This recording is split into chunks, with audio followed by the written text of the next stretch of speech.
کو کوئی میڈیا بیچ میں رکھ کے اللہ کو پکارے، تو ڈائریکٹ اللہ کو پکارنا ہے. یہ بات بھی ہمیں یہاں سے پتہ چل رہی ہے. پھر اس آیت میں ایک اور پوائنٹ بھی ہمیں کلیئر ہوتا ہے جو کہ قرآن واضح کر رہا ہے گناہ پر توبہ کے حوالے سے. ٹھیک ہے، یعنی دیکھیں آگے اللہ فرما رہے ہیں انہ هو التواب الرحیم، یعنی وہ توبہ قبول کرنے والا ہے اور رحم فرمانے والا ہے. تو قرآن جو یہ تھیوری ہے اس کو ڈینائی کرتا ہے، اس کی تردید کرتا ہے، اس کو ریفیوز کرتا ہے کہ گناہ کرنے کے جو نتائج ہیں، یعنی اس کے جو کنکلوژن ہے، جو اس کے اثرات ہیں، لازمی ہو کے رہیں گے. یعنی سمپل الفاظ میں آپ یوں سمجھیں کہ اگر کسی سے کوئی گناہ ہو گیا تو اب اس کا لازمی نتیجہ ہے کہ وہ ان گناہوں کو بھگتے گا. ٹھیک ہے، تو قرآن یہ جو نظریہ ہے اس کو ڈینائی کر رہا ہے، اس کی تردید کر رہا ہے کہ ایسا ہرگز نہیں ہے. یہ انسانوں کے اپنے سے بنائے ہوئے جو گمراہ کہہ لیں، جو ڈسٹرے کرنے والی باتیں ہیں، وسوسے ہیں، یا شیطان کی طرف سے وسوسے ہیں. کیونکہ شیطان کا کام کیا ہے؟ سب سے پہلے کام تو وہ یہی کرتا ہے نا کہ تیرا اللہ تجھ سے گیا، وہ تیرا رب تجھ سے دور ہو گیا، مایوس ہی ڈالتا ہے. وہ خود بھی مایوس اور وہ پھر انسانوں میں بھی مایوسی ڈالتا ہے کہ تو نے گناہ کیا، اب توبہ ممکن نہیں ہے، اب تیرا پلٹنا ممکن نہیں ہے. حالانکہ اللہ نہیں ایسے کہہ رہے. قرآن کریم میں ایک اور جگہ پر آتا ہے کہ اے میرے بندو جنہوں نے اپنی جانوں پر ظلم کیا، پلٹ آؤ میرے طرف، میں سب کے سب گناہ معاف کر دوں گا. جمیع کا ورڈ آتا ہے، سارے گناہ معاف کر دوں گا، ایک بار میری طرف پلٹو تو صحیح. تو بات یہ ہے کہ شیطان مایوسی ڈالتا ہے کسی گنہگار کے دل میں کہ اب تیرا کام ختم. اس کے برعکس جو قرآن ہے وہ پازیٹیو سوچ پر ابھارتا ہے کہ نہیں، تم آؤ، تم سے کوئی گناہ ہو گیا، تم سچے دل سے توبہ کرو، اللہ معاف فرمانے والا ہے. اور ہو سکتا ہے کہ ان گناہوں کا تم نتیجہ نہ دیکھو، اللہ اپنی رحمت سے معاف فرما دے، اپنے فضل سے. پھر اسی طرح بھلائی پر جو انعام ملتا ہے وہ اصل میں تو اللہ کا فضل ہی ہے. انسان نے کیا کیا ہوتا ہے، یعنی یہ سراسر جو نعمتیں ہیں اللہ کی، وہ اس کا فضل ہے. یعنی انسان ہرگز نہ سمجھے کہ یہ اس کے کیے کا پھل ہے. انسان تو اللہ کی قدر ہی نہیں کر سکتا، اور اللہ نے جو نعمتیں دے رکھی ہیں، اللہ نے کہا تم تو شمار ہی نہیں کر سکتے، تمہیں میں نے نعمتیں کیا کیا دے رکھی ہیں، تم سوچ ہی نہیں سکتے، تم انہیں گن ہی نہیں سکتے. تو جب ایسا ہے تو اس کا مطلب ہے کہ اللہ اگر کسی کو دے رہا ہے، دنیا کی بھلائیاں دے رہا ہے، اور اللہ تعالیٰ اگر دین کی طرف کسی کو لگاتا ہے تو یہ بھی اس کے لیے رحمت کا سب سے بڑی جو رحمت ہے وہ اس کی طرف آئی. تو یہ سراسر اس کا فضل ہے. یہ انسان کی اپنے کاوش کچھ نہیں ہے، انسان کسی قابل نہیں ہے، اور اس کو اپنے اعمال پر ذرا سا بھی فخر نہیں ہونا چاہیے. تو یہ ہے قرآن کا نظریہ کہ گناہ پر ضروری نہیں ہے کہ پکڑ آئے گی ہی آئے گی. ہو سکتا ہے اللہ اپنی رحمت سے معاف فرما دے، کسی کو کیا پتہ، یہ تو اللہ کا معاملہ ہے مومن بندے کے ساتھ. پھر اسی طرح بھلائی پر انعام ضروری نہیں ہے آپ کو دنیا میں فوراً مل جائے. اکثر صحابہ کرام آپ نے دیکھے کہ ان کو دنیاوی خوشحالیاں نہیں تھیں ان کے پاس، دنیا کی نعمتیں یعنی پیسہ، مال و دولت، یہ سب کچھ نہیں تھا ان کے پاس. تو کیا وہ ناکام ہوئے؟ نہیں، وہ سکسیسفل رہے. جیسے ابو ذر غفاری کا آتا ہے رضی اللہ عنہ کہ ان کے پاس اپنا گھر تک نہ تھا، تو کیا وہ ناکام رہے؟ ہرگز نہیں. آپ صلی اللہ علیہ وسلم کے تمام صحابہ جنتیوں میں سے ہیں. تو یہ ہے کانسیپٹ قرآن کا، پازیٹیو تھنکنگ. آلویز جو ہے انسان کو پازیٹیو تھنکنگ رکھنی ہے، مایوسی اپنے قریب نہیں آنے دینی. یعنی اگر کوئی پریشانی آئی تو پیچھے، جو سمپل الفاظ میں آپ کے لیے بات رکھ رہی ہوں، کہ اس کے پیچھے خیر ہے.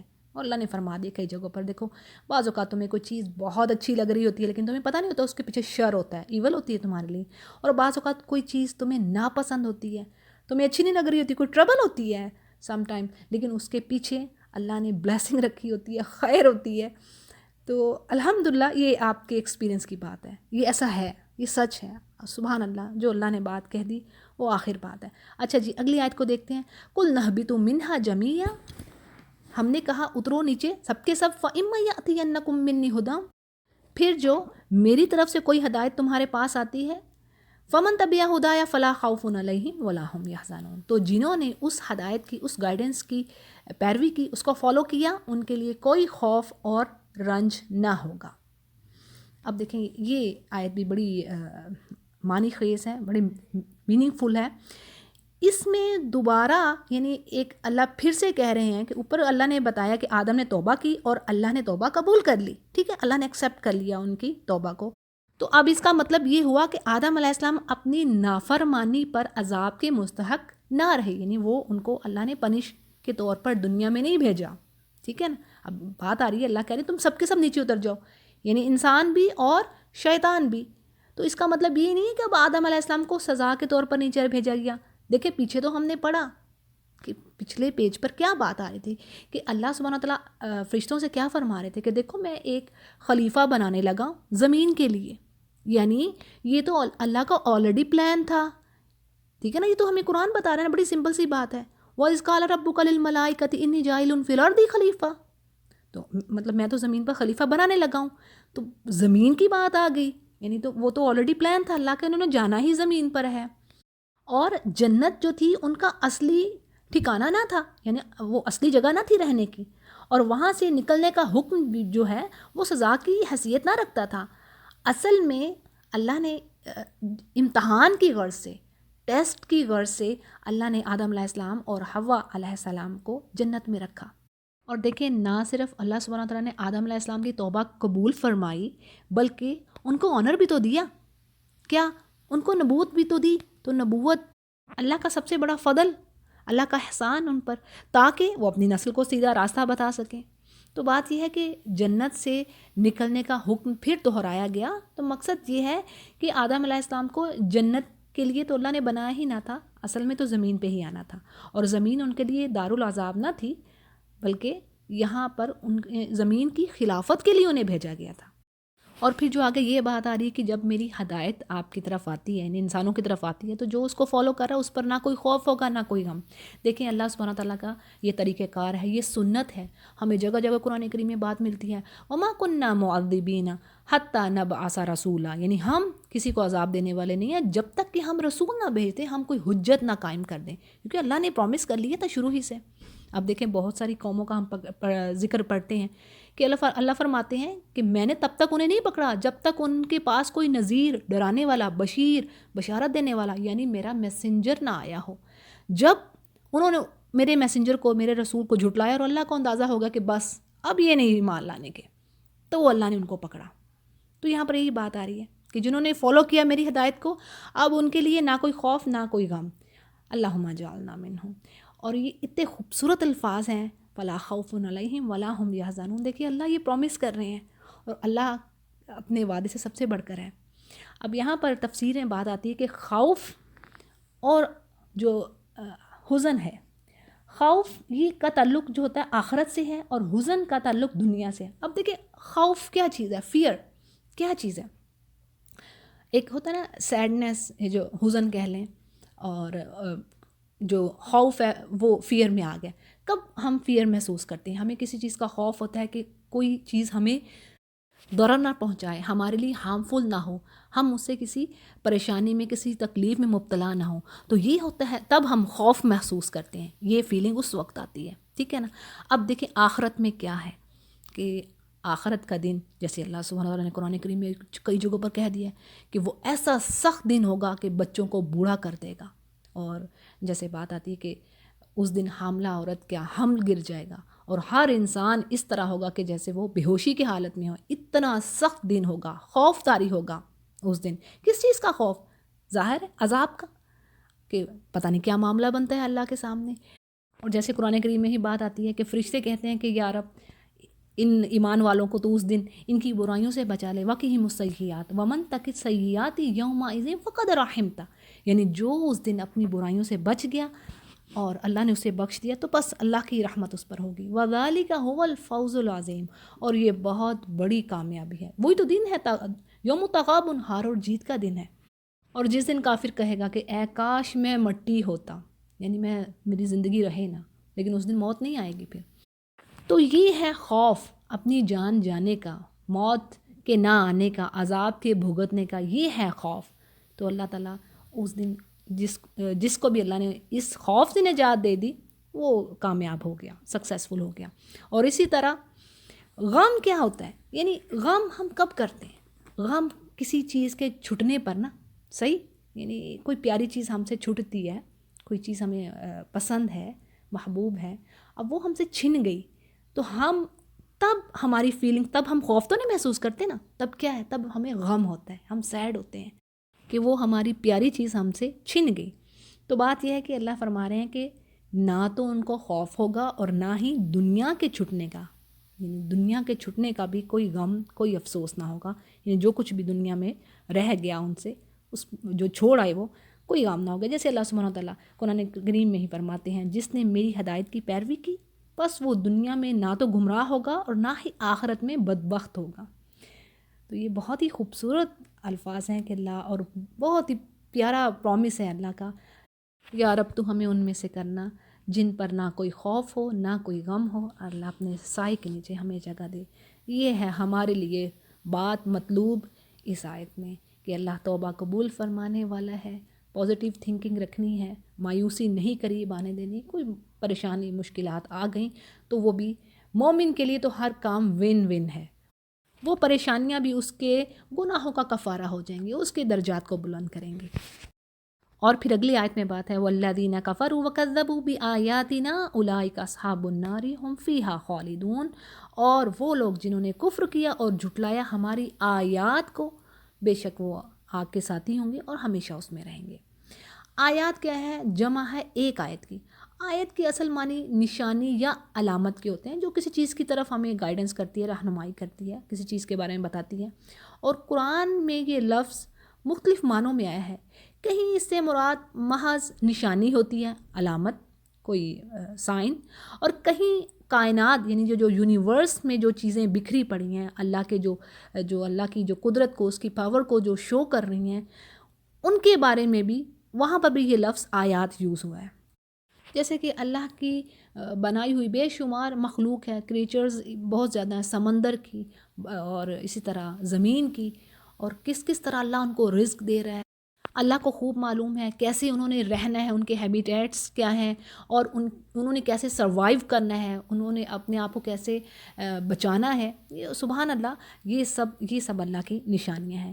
اسی طرح کہیں معجزات کو بھی آیات کہا گیا ہے، جیسے جو انبیاء علیہ السلام لے کر آتے ہیں، یعنی قرآن کریم میں یہ بھی ورڈ ہے کہ انبیاء کے ساتھ اللہ نے آیات دی، یعنی اپنے معجزات دیے، جو کہ اللہ کے رسولوں کو سچ بتاتے، ان کی تصدیق کرتے کہ یہ واقعی اللہ کے رسول ہیں، اور کوئی انسان اس میں شک شبہ میں نہ رہے۔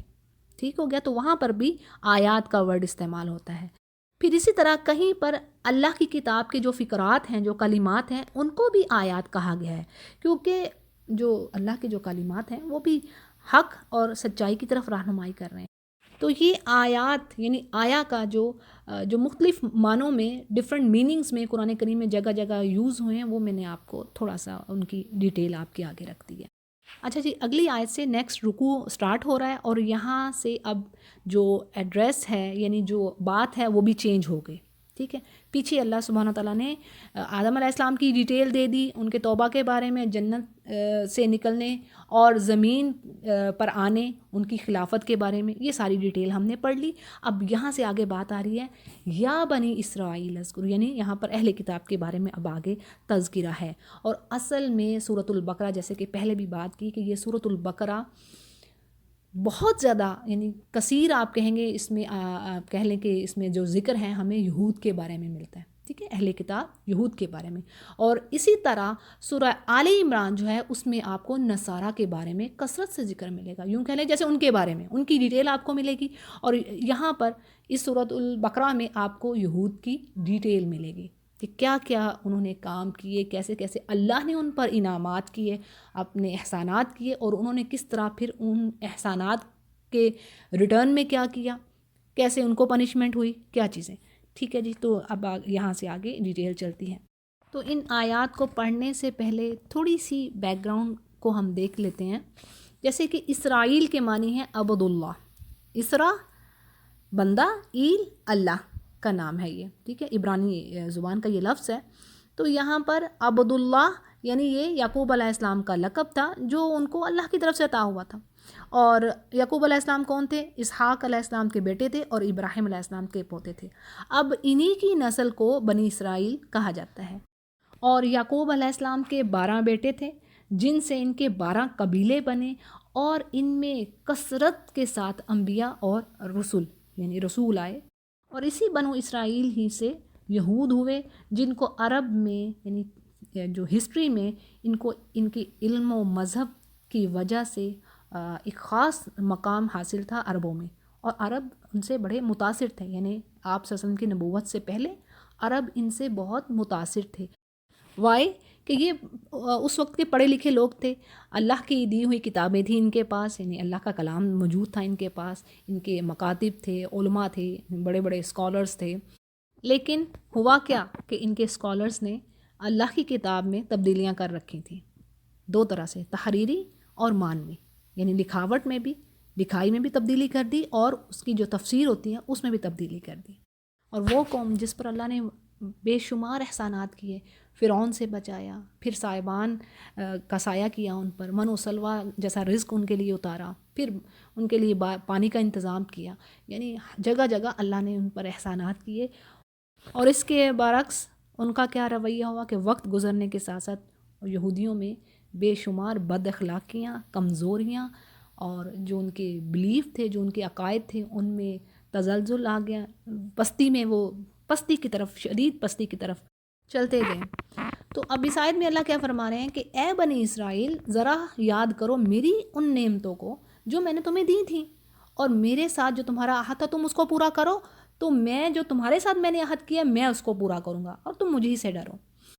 اور آیت کی وضاحت میں بات یہ ہے کہ اللہ سبحانہ تعالیٰ اپنے احسانات جتلا کر، اپنی نعمتوں کا احساس دلا کر یہ کہہ رہے ہیں یہود سے کہ جو میرا عہد ہے وہ پورا کرو۔ اب اللہ کا عہد کون سا تھا؟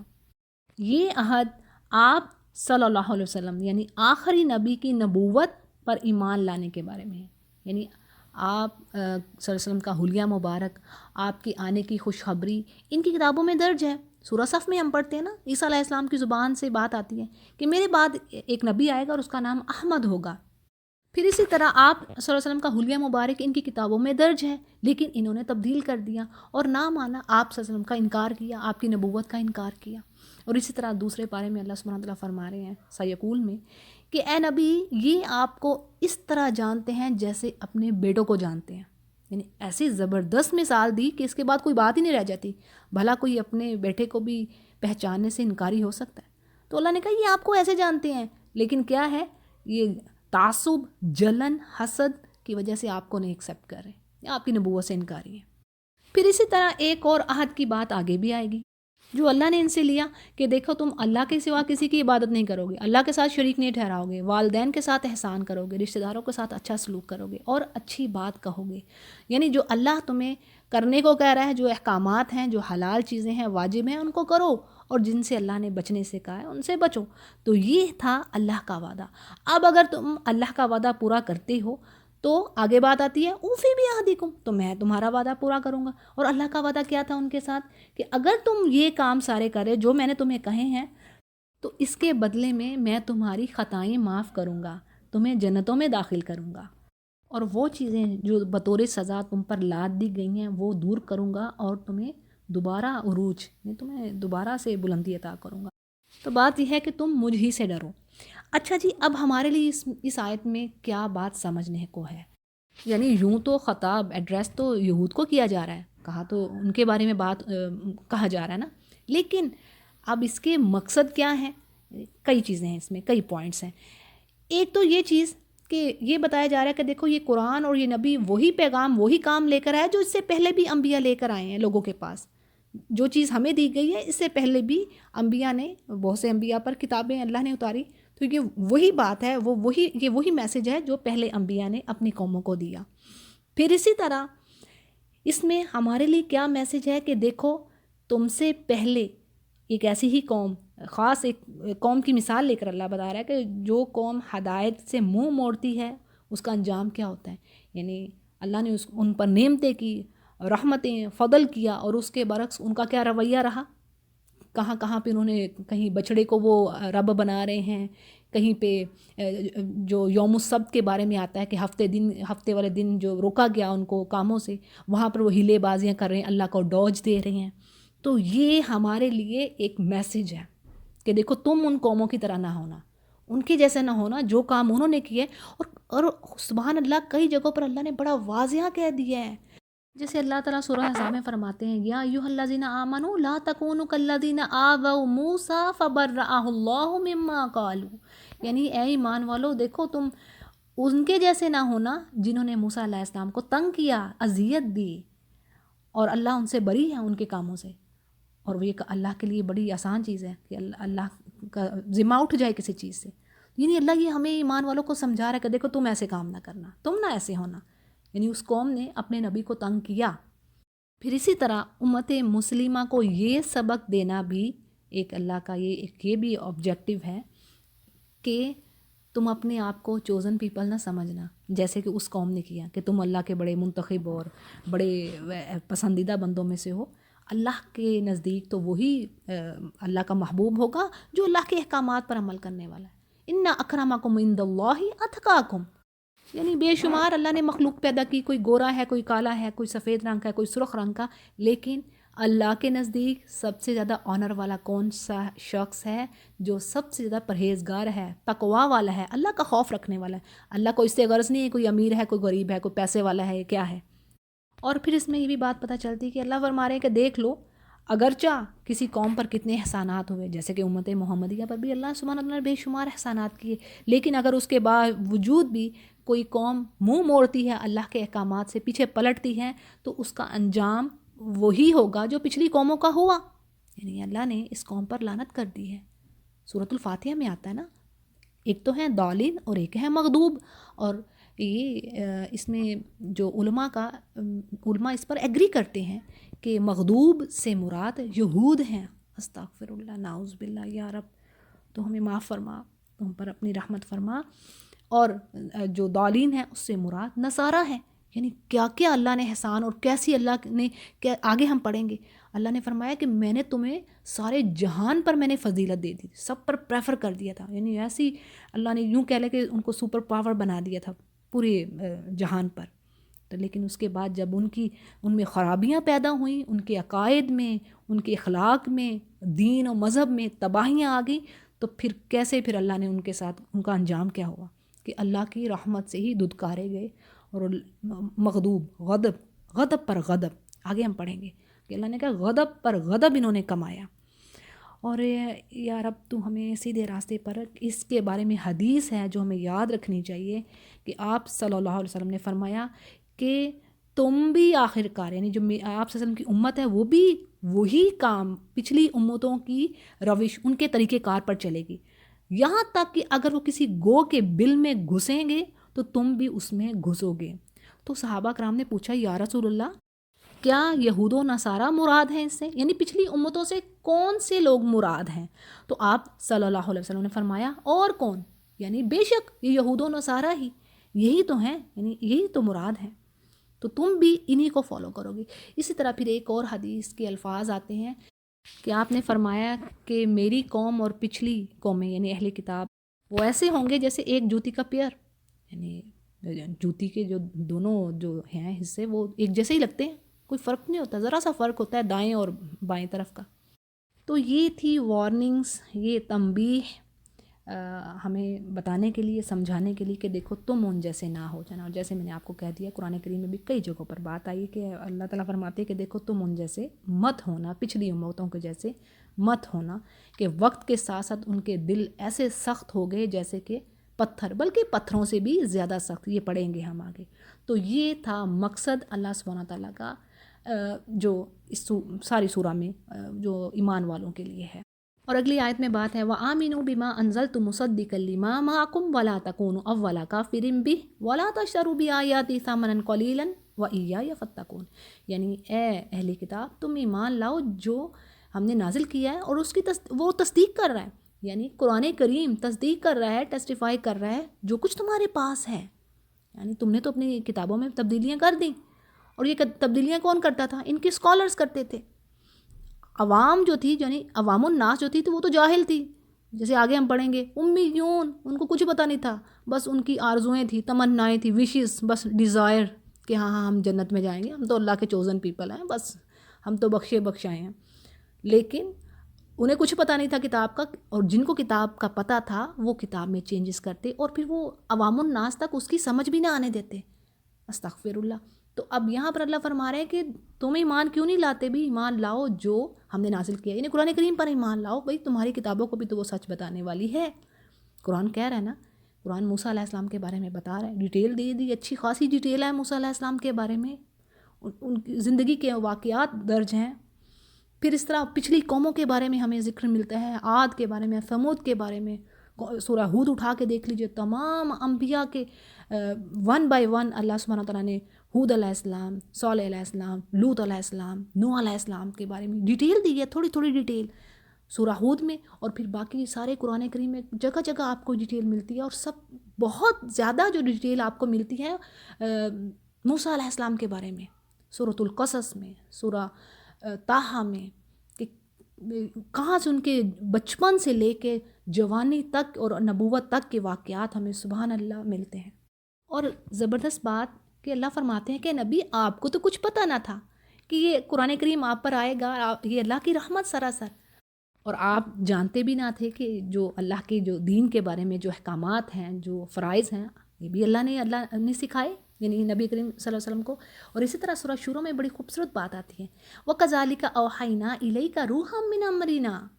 یعنی یہاں پر کہا جا رہا ہے کہ اے نبی ہم نے اپنی طرف سے اپنے حکم سے روح کو آپ کی طرف اتارا. یعنی یہاں پر روح سے مراد قرآن کریم ہے، یعنی اللہ نے اپنے فضل سے، اپنی رحمت سے آپ کے دل پر قرآن کریم اتارا. اور آپ نہ جانتے تھے کہ کتاب اور ایمان کیا چیز ہے، یعنی قرآن کریم، اس کا علم، اور اسی طرح ایمان کی تفصیلات، شریعت کی جو تفصیلات ہیں اس سے آپ بے خبر تھے، آپ کو نہ پتہ تھا. لیکن اللہ نے اسے نور بنایا، یعنی اللہ فرما رہے ہیں ہم نے اسے نور بنایا، وَلَٰكِن جَعَلْنَاهُ نُورًا نَهْدِي بِهِ مَن نَّشَاءُ. یعنی ہم نے اس کو نور بنا دیا، روشنی بنا دیا قرآن کریم کو، اور پھر ہم اس نور سے اب جس پر چاہے، یعنی جو بندہ، بات یہ ہے کہ جو ہدایت لینا چاہے اپنے بندوں پر، اللہ تعالیٰ اس نور سے ان کو سیدھے راستے کی طرف ہدایت دیتا ہے. اور اے نبی بے شک آپ سیدھے راستے پر ہیں، وہ راستہ جو اللہ کی طرف جانے والا ہے، جس کے قبضے میں زمین و آسمان ہے.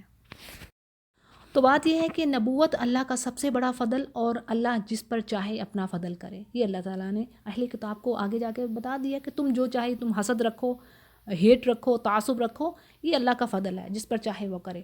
اب آگے بات کہی جا رہی کہ وَلَا تَكُونُوا أَوَّلَ كَافِرٍ بِهِ، یعنی تم اس کو جھٹلانے والے نہ ہو، اولین میں سے نہ ہو. اب اس کو جو بہی کی جو ضمیر ہے بعض کے نزدیک قرآن کی طرف جا رہی ہے، اور بعض مفسرین کے نزدیک رسول اللہ صلی اللہ علیہ وسلم کے ساتھ جا رہی ہے. تو بات یہ ہے کہ جس نے قرآن کے ساتھ کفر کیا، اس نے محمد صلی اللہ علیہ وسلم کے ساتھ بھی کفر کیا، تو معنی ایک ہی بنتا ہے. اب یہ جو بات کہی جا رہی ہے کہ تم اول کافر نہ ہو، یعنی سب سے پہلے تم کفر کر رہے ہو. بھئی تمہیں تو اللہ نے کتابیں دی، تمہارے پاس تو کتابیں پچھلے انبیاء کی ہیں، تمہیں اللہ نے چوز کیا، تمہیں پریفرنس دی پورے جہان والوں پر، تم پر فضل کیا. اب تمہاری ذمہ داری سب سے زیادہ ہے، تو تم ہی سب سے پہلے اول اس کو ڈینائی کرنے والے ہو. اور تمہاری کتابوں میں ان کے آنے کی پیشن گوئی کی گئی ہے، خوشخبری دی گئی ہے، بتایا گیا ہے، تو تم ہی اس چیز سے انکاری ہو، تو یعنی پھر تمہاری سزا کیا ہو. اب پھر بات یہ بھی آتی ہے، ایک دوسرے معنی اس کے یہ بھی بنتے ہیں اول کافر کے، کہ مدینہ میں یہود کو سب سے پہلے دعوت دی گئی. یعنی جب آپ صلی اللہ علیہ وسلم ہجرت کر کے آئے مدینہ میں، تو سب سے پہلے دعوت ایمان جن کو دی گئی وہ یہود تھے. ورنہ ہجرت سے پہلے بہت سے لوگ اسلام قبول کر چکے تھے، لیکن جب مدینہ میں آپ صلی اللہ علیہ وسلم تشریف لائے تو ان کو سب سے پہلے دعوت دی گئی تھی کہ تم ایمان لاؤ. تو انہوں نے یہ انکاری ہوئے، اور ان کے انکار کی وجہ اور کچھ نہ تھی، سراسر تعصب، جلسی، کہ ہاں یہ نبی ہماری نسل میں سے کیوں نہیں آیا، یہ عربوں میں سے کیوں آیا ہے، بنی اسرائیل میں سے یہ نبی کیوں نہیں آیا. دس از دا ریزن. آگے ہم انشاءاللہ اس کو پڑھیں گے. تو آگے اللہ فرما رہے ہیں کہ اور میری آیات کو تھوڑے سے مول کے بدلے نہ بیچو. یعنی یہ تو نہیں بات ہے، اس کا مطلب یہ نہیں کہ اب زیادہ مول ملے تو بیچ دو، مطلب دنیا کی متاع ہے ہی حقیر سی. اللہ نے فرمایا دنیا اللہ کے نزدیک مچھر کے پر کے برابر کی حیثیت نہیں رکھتی، اللہ اس کو ذرا سے بھی ویلیو نہیں دیتا. تو بات یہ ہے کہ تم اس دنیا کے بدلے، جہاں 4 دن کی زندگی ہے، چھوٹی سی لائف ہے، تم اس کو ترجیح کرتے ہو آخرت پر، اور میری آیات کو بیچتے ہو، تبدیل کرتے ہو تھوڑی سی قیمت کی خاطر. اور سبحان اللہ، قرآن کریم میں جگہ جگہ اللہ نے بتا دیا کہ اس دن کیسا وہ جو سخت دن ہے، کہ اس دن مجرم چاہیں گے، جو مجرم ہیں وہ چاہیں گے کہ اپنی جان بچانے کے لیے فدیے کے طور پر زمین بھر کر سونا دے دیں. پھر کہیں پر بات آتی ہے کہ وہ چاہیں گے کہ جو اس کے جتنے بھی اس کے گھر والے ہیں نا وہ ان سب کو آگ میں جھونک دے لیکن وہ بچ جائے. یہ آخری اشروں میں بات آتی ہے جو قرآن کریم کی. اور دیکھیں کہاں کیسی بات ہے کہ وہ اس دن زمین بھر کر سونا فدیہ میں دینا چاہے گا اور اپنی جان بچانا چاہے گا. تو اللہ فرمائے گا دیکھو میں نے تم سے کس بات کا تقاضا کہ اس سے بھی ہلکی بات میں نے کہی تھی کہ میرے ساتھ شرک نہ کرنا، میرے ساتھ شرک نہ کر کے آنا اور میرے جو احکامات ہیں ان کو مان لو. تو یہ تو بڑی ڈیمانڈ نہ تھی، لیکن کچھ نہیں اس دن قبول ہوگا. اور اس دن نہ کوئی دوست، نہ کوئی پیارا، نہ کوئی عزیز، نہ کوئی پیسہ جس کے بدلے یا جس کی سفارش سے انسان بچ جائے، سوائے یہ کہ اللہ کی رحمت ہو، اللہ کا فضل ہوگا. اور پھر جس کے لیے اللہ چاہے گا تو اپنے نبی سے کہے گا کہ اس کے حق میں سفارش کی جائے. اور بھی بڑی خوبصورت بات آتی ہے، اللہ فرماتے ہیں کہ یہ جو دنیا ہے نا یہ تو متاع غرور ہے، یہ سب دھوکے کا سامان ہے. اور نہ جانے کیوں ہم ٹیمپرری لائف کے پیچھے بھاگے چلے جا رہے ہیں. ہم کیوں نہیں سوچتے جو لائف ختم ہو جانی ہے، ہم کیوں نہیں سوچتے کہ ہم پرماننٹ لائف کے لیے اسٹرگل کریں. ہمیں پرماننٹ لائف چاہیے جو کبھی ختم نہ ہو. یعنی ہمیں بھی ہم چاہتے ہیں اچھی نعمتیں ہوں، اچھا کھانا پینا ہو، اچھی لباس ہوں، لیکن ہم پرماننٹ چاہتے ہیں. یا رب ہمیں تیری جنت چاہیے جس میں یہ نعمتیں کبھی ختم نہ ہوں. آمین یا رب. تو یہ ہے دنیا متاع غرور. تو اللہ فرما رہے ہیں کہ اس دنیا کے بدلے میں میری آیات کو نہ بیچو. اور اسی طرح اس میں ہمارے لیے یہ میسیج ہے کہ ہمیں اللہ کے اطاعت میں کام کرنا ہے اور ہماری کوشش ہونی چاہیے کہ دنیا کی زندگی کو آخرت کی زندگی پر پریفر نہ کریں. اللہ نے سود سے بچنے کو کہا ہے، سود سے بچیں. جن چیزوں کو اللہ حرام ٹھہرا رہا ہے ان سے بچنا ہے اور اللہ کی خوشنودی کے لیے، اللہ کی رضا کے لیے کام کرنا ہے.